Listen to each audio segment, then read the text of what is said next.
guys! Unboxing tayo ng... Wooden Ferris wheel. Hindi siya,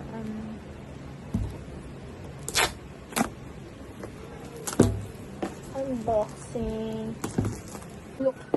It's, may set yung kumang ko. I hope I can... There's nothing inside anymore. Ooh. Why does it look like it's big? Wow. Ay! Pagaling siya. Oh no! We are going to build this, very matagal. Kasi look. Ito yung, ano niya, yung music niya. Tapos, ito may kasama siyang ganito. Tapos ito.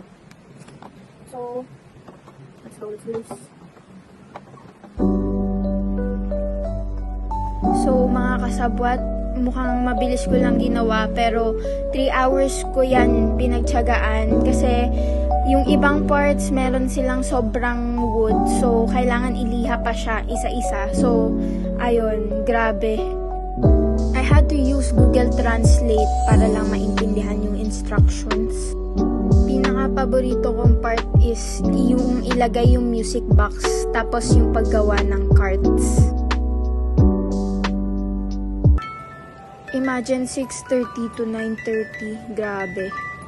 Ayan, nabuo na siya kaso hindi siya umiikot. So, may problema. Napakamot na lang ako sa ulo eh. Let's try again. Let's try again. Ayan na! Yay! Umiiyak na naman ako. Sobrang na-proud kasi ako kasi nabuo ko siya.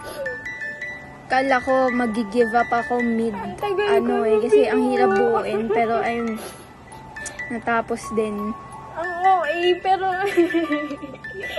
nakakatuwa. Ang ganda.